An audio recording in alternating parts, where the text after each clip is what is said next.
This timeline right here is one that I've had a decent number of requests for over the years, and it's the Prophecy series, which was a fairly big thing for what seemed like a very short period of time.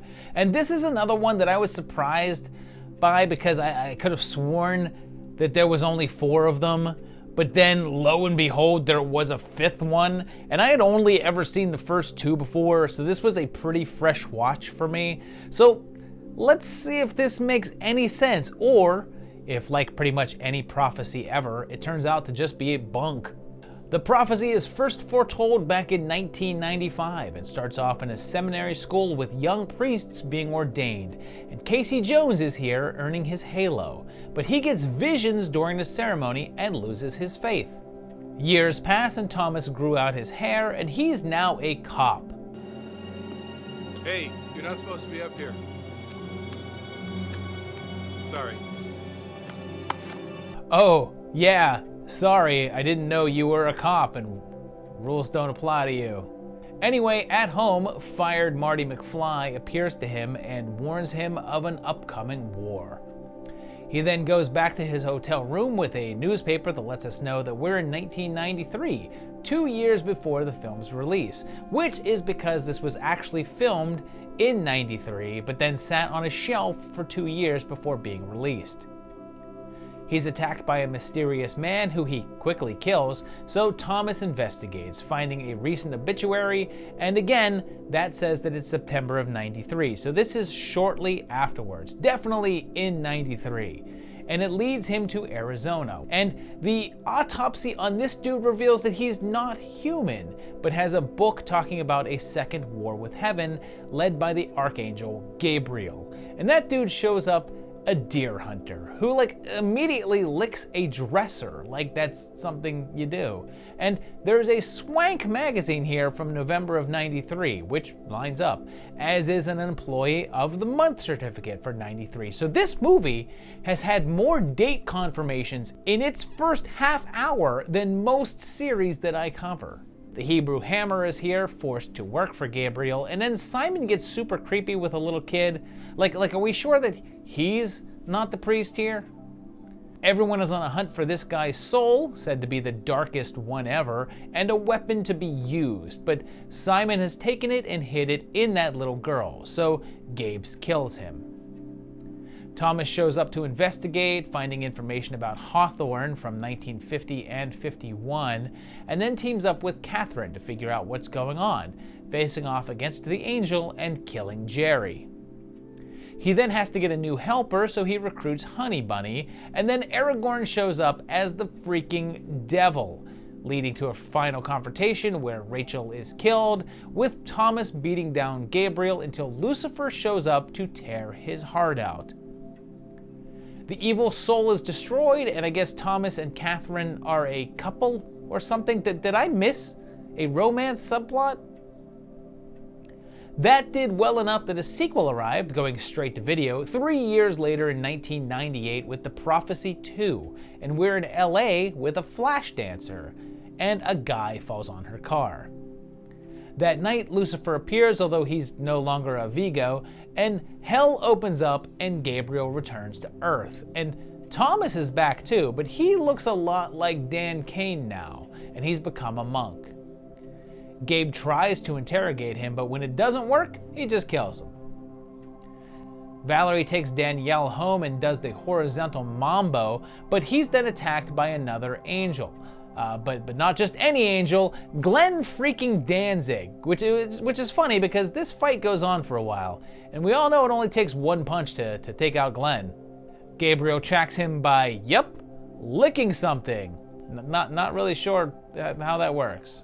Turns out that Val is pregnant and in her second trimester, even though she's only had sex with Danielle, and that was a few days ago. And then the ramen girl is here, and she's with Jonathan? Oh no, is she with him because of a spell? Gabriel recruits Izzy to help him, and Otis is here too as a coroner, and this guy is back too. And he was also in the first one and says he saw a body like Raphael's 4 years ago. So this is 4 years after the last movie, and we're set in 1997. And there's a prophecy about a child born of an angel and man, and that child will reconcile the war. So of course, Gabriel is trying to stop it from being born. Daniel takes Val to the place Eden used to be, which is now a big factory, and this series has a thing with angels sitting places like this. Like they all do it, and I think the filmmakers thought it looked cool, but it just looks really impractical and uncomfortable. She then meets up with Saint Michael, another archangel, and it's the Master, back when having Eric Roberts in your movie was uncommon. Side note, Roberts has 620 acting credits on his IMDb.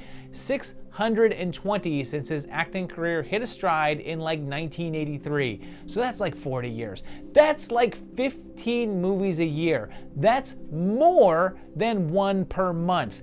Every year. And keep in mind that back in the 80s and 90s, he was doing like 2 or 3 movies a year. So that means that there's later years where he was doing like 20 plus movies.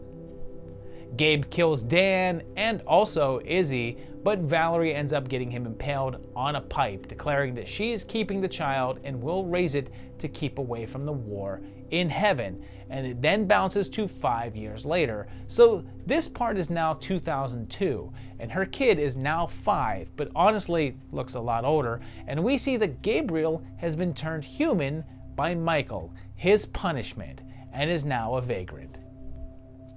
2 years passed, and the year 2000 brought another entry with the Prophecy 3, The Ascent. And Gabriel is back, now with long hair, and Charles Lee Ray is here, and he tries killing a young street preacher before killing himself. Joseph is back as well, still a coroner, and a new angel is on the streets.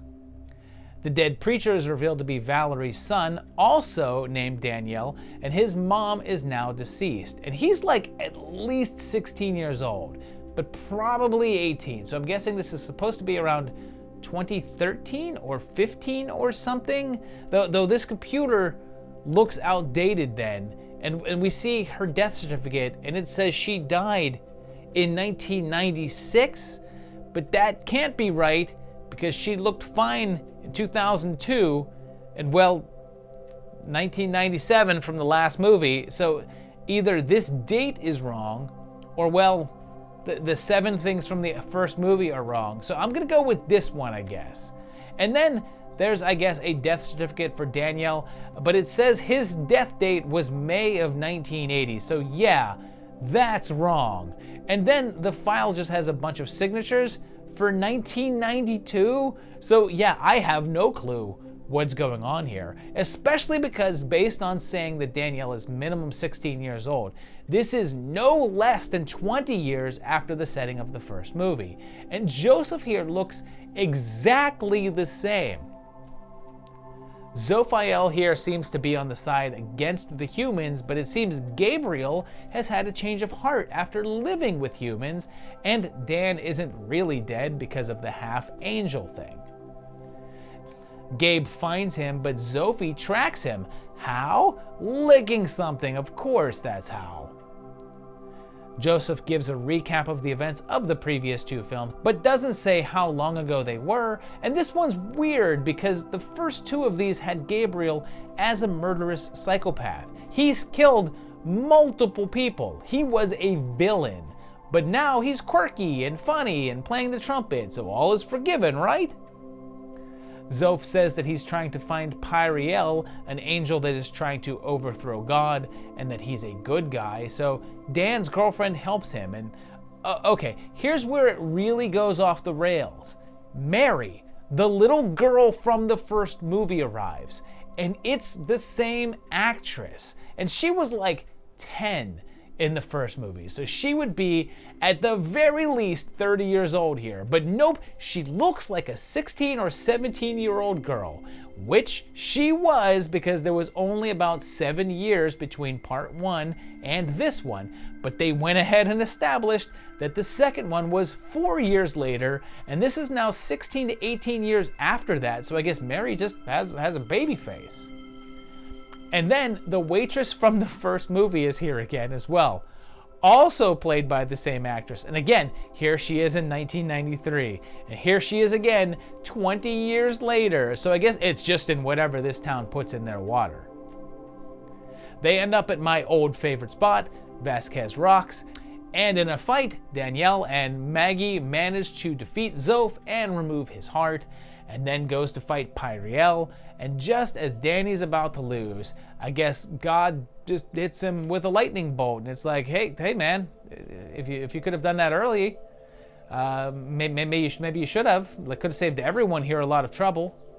Py dies, and Gabriel is made an angel once again, having redeemed himself.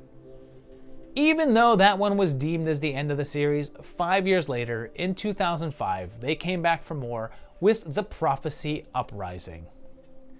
We're in Romania, and one of the dog soldiers is here, as is Kari, and this is right at her era of, hey, we're making a straight-to-video horror sequel called Kari Wurer.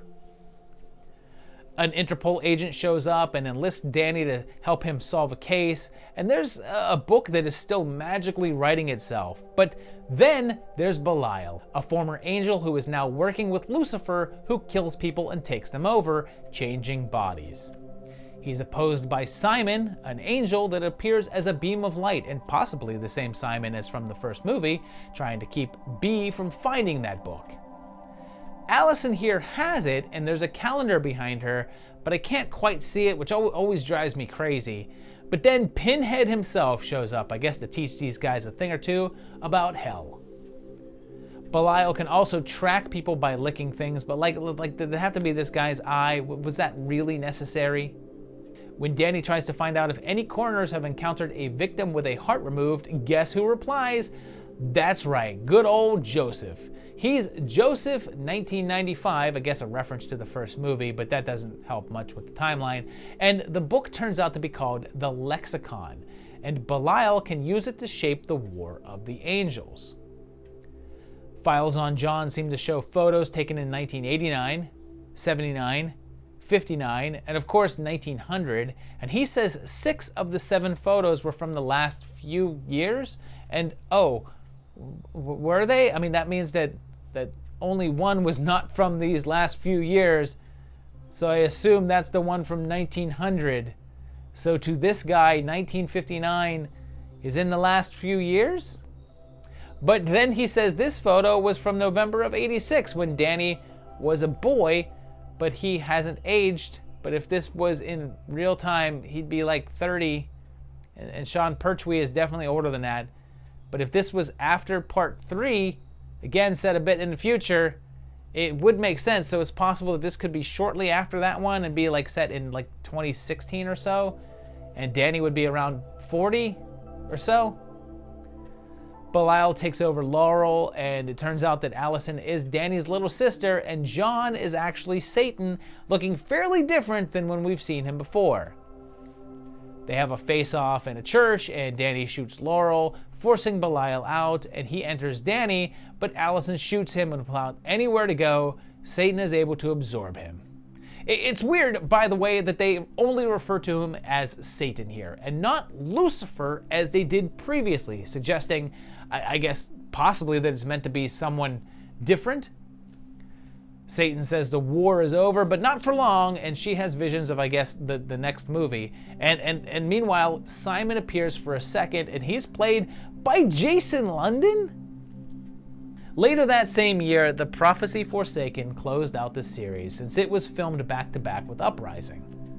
It starts with a recap of the last one, and then Satan is back, as is Allison, but Mowgli is here too, as is Reverend Zombie, and Dylan is a hired killer, but kills himself, only to be brought back by Stark, and he has a change of heart before he can kill her. There's a news report about Danny and Laurel's death, but there's no saying if that's a recent article. And then we're introduced to another way to kill an angel besides removing their heart. I guess you can shoot them in their third eye, so right in the forehead. Satan says that the book will reveal the Antichrist by name, which is why everyone is after it. Allison sees the spirit of the little girl from the beginning, who tells us that the bad angels are trying to get humans out of heaven entirely, and she ends up Stark's captive. And we find out that everyone's allegiances aren't what we thought. Stark wants the book to find the identity of the Antichrist so that they can kill him and stop Armageddon. Lucifer, however, wants it to happen because it means he'll get a direct line to a whole bunch of new souls. Allison and Stark face off on a rooftop over possession of the book, but it's then revealed that Allison is actually a Nephilim, a child of an angel and human, and her father is Simon. I presume that happened before the first movie when he was still of flesh and blood, and since we know that she was a child in the mid-1980s, well before that one took place. Allison is shot, but the book flies everywhere and the pages are lost. But since she's not fully human, she survives. The pages land in the street and a young boy picks one up, and it's his name on the pages? Like, did him reading it make him the Antichrist? Was he just in the wrong place at the wrong time? I guess we'll never know because the series ended there and there was no date here and no time reference with the last one, but it came out the same year and seems to be not much longer after those events, so we'll place it a bit later in 2016 then.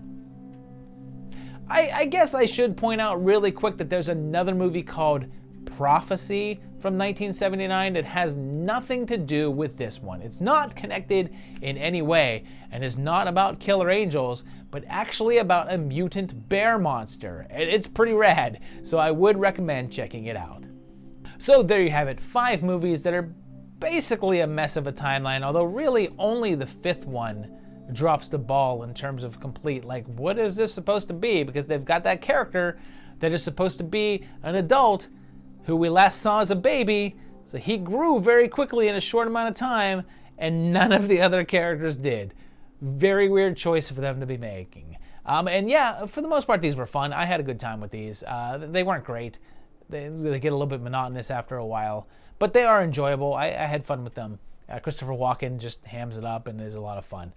If you enjoy these, let me know down below in the comments. I want to hear what you thought of these, and if you liked these back when they were out at the time, or if you've just never heard of them and I think they look kind of cool. I mean, they dip into that whole like Constantine kind of like weird supernatural religious horror thing that was very popular for seems like a very brief period of time. But yeah, let me know what you thought. Also, if you enjoy the channel, please subscribe. And let's get that going up there. And if you like my channel enough, you can go to patreon.com/movietimelines and help support it like these guys do. And I thank them for that. Thank you for watching, and we'll see you very shortly for another great video. Thanks a lot, guys. Bye-bye.